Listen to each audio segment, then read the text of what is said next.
Untuk jumlatul mufidah ni, yang pertama kamu kena pandai klasifikasikan jumlah ini ataupun ayat ini dalam dua, iaitu yang pertama jumlatul ismiyah, yang kedua jumlatul fi'liyah. Kamu kena klasifikasikan, dia ni jumlah ismiyah, dia ni jumlah fi'liyah. Baik, jumlah ismiyah ni apa? Sebagaimana yang kamu tahu, jumlah ismiyah ni adalah ayat yang dimulakan dengan kata nama. Contohnya Muhammad qaimun fil fasli. Adapun jumlah fi'liyah adalah ayat yang dimulakan dengan fi'il.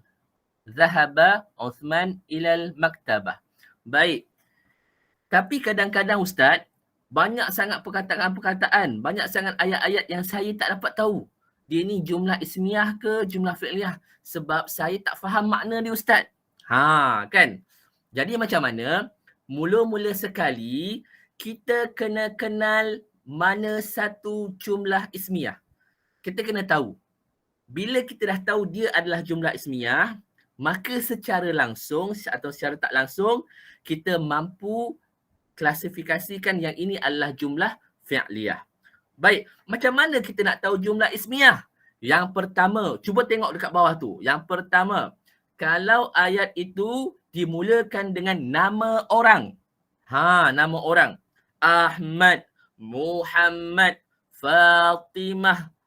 Bila depan tu kalimah tu ataupun ayat tu nama orang, maka dia adalah jumlah ismiyah. Tu yang pertama. Ingat, kalau mana-mana ayat, depan dia ada nama orang, dia mesti jumlah ismiyah. Yang ni kamu kena salin. Sebab tak ada dalam nota tu. Salin ataupun kamu screenshot.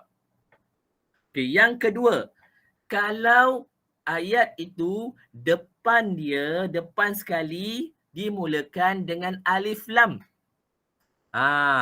Al-maktabu, al-mirsamu, al-madrasatu, al-baitu, al-qalansuwatu. Kadang-kadang kita tak mampu nak tahu semua kalimah atas keterbatasan ilmu kita.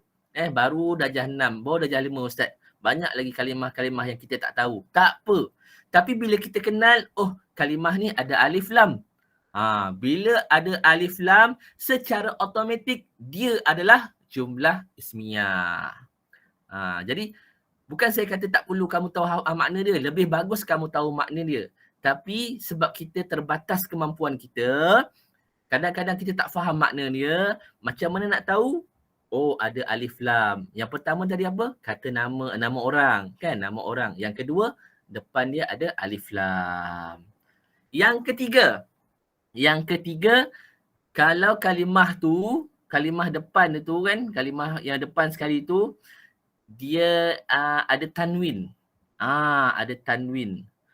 Contohnya yang qaimun. Kalau qaimun ni berada di depan, qaimun ada tanwin, an, in, un, kan ada tanwin, maka dia confirm adalah jumlah ismiyah. Dia confirm adalah jumlah ismiyah. Ya betul, jumlah ismiyah bermula dengan kata nama. Kata nama. Tadi ada masa masuk? Tak ada orang. Saya ingatkan ada orang masuk tadi. Okey. Yang ketiga adalah kalau kalimah tu depan sekali dia dhamir. Kalau dia dhamir lah. Dhamir ni apa? Dhamir yang huwa, huma, hum. Hiya, huma, hunna. Anta, antuma, antum. Anti, antuma, antunna. Ana, nahnu. Kan ada viral kat TikTok tu kan. Kalau kamu hafal tu, alhamdulillah bagus. Kamu jumpa je sama ada huwa ke, anta ke, anti ke, antum ke, berada di depan sekali, maka dia confirm dia merupakan jumlah ismiyah. Dia jumlah ismiyah. Dan yang kelima, isim isyarah. Isim isyarah ni apa? Hadha, hadhani, hadhihi ataupun haulai, hazihi, hatani, haulai ataupun zalika, zanika, tanika. Okey. Jadi semua-semualah. Tilka, tanika, ulaika, kan? Jadi isim isyarah ni bila berada kita nampak dia dekat depan sekali, maka dia adalah jumlah ismiyah. Okey, bagi anak-anak calon UPKK yang menjadi kursus ni, bengkel ni, ingat kalau depan dia nama orang pertama, kedua alif lam, ketiga tanwin, keempat dhamir, kelima isim isyarah, ada tanda 5-5 ni, maka insya-Allah dia merupakan jumlah ismiyah. Okey. Tapi Ustaz, kalau 5-5 ni tak ada macam mana Ustaz? Okey. Kalau tak ada 5-5 dalam ni, ciri-ciri ni, tak ada 5 ciri ni, maka berkemungkinan besar dia adalah jumlah fi'liyah. Jadi bila kita dah kenal jumlah ismiyah, maka selain jumlah ismiyah adalah jumlah fi'liyah. Sebenarnya ada lagi syibhu jumlah. Tapi dalam tahap kamu ni, untuk belajar UPKK, kamu hanya belajar dua ni lah. Dua ni, sama ada jumlah ismiyah ataupun jumlah fi'liyah. Dan ayat pun akan dikeluarkan ikut tahap kamu tu aja. Sama ada jumlah ismiyah ataupun jumlah fi'liyah saja. Jangan risau. Jadi insya-Allah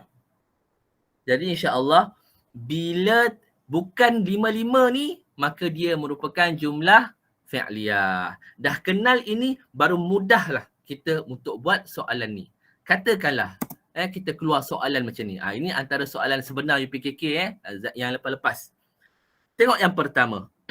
Hadara Umaru ilal madrasah. Hadara.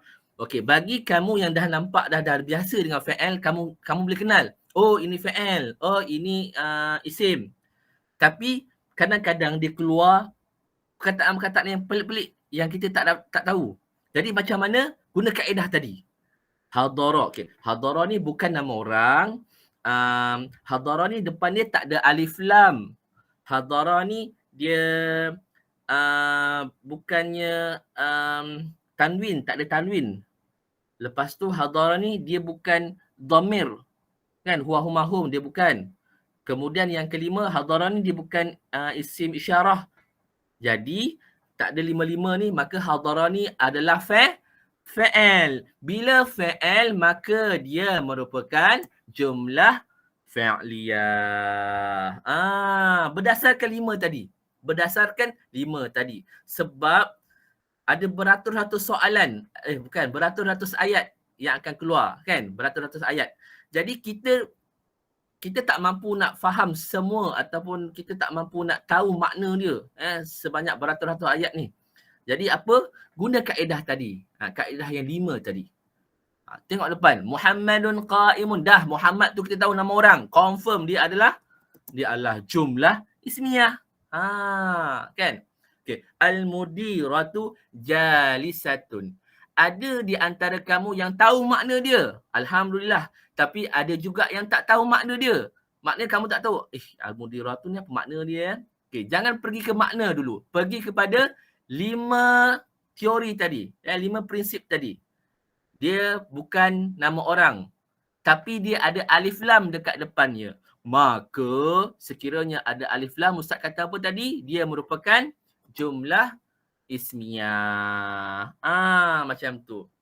Sama juga zahabat. Zahabat dia nama orang tak? Tak. Zahabat ada alif lam tak?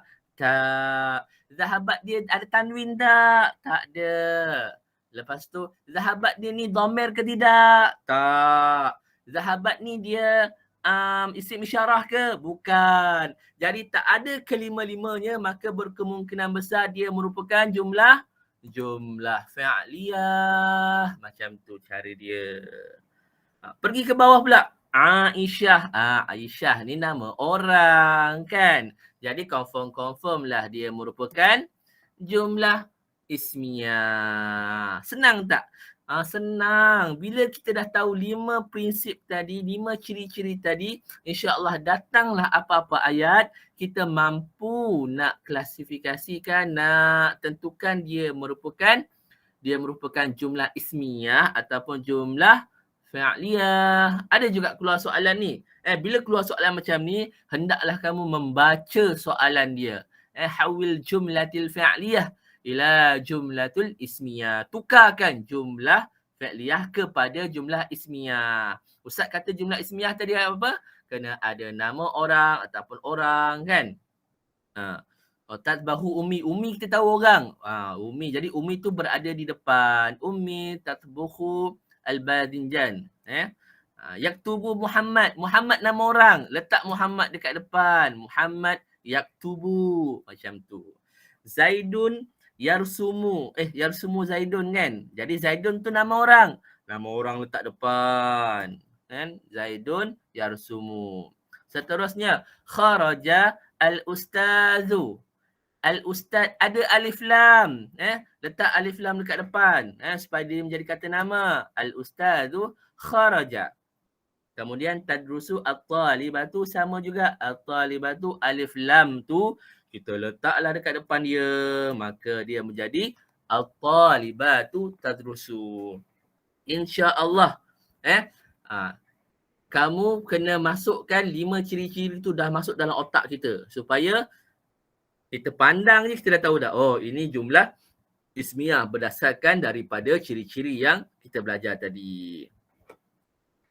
Okey, senang tak? Senang insya-Allah.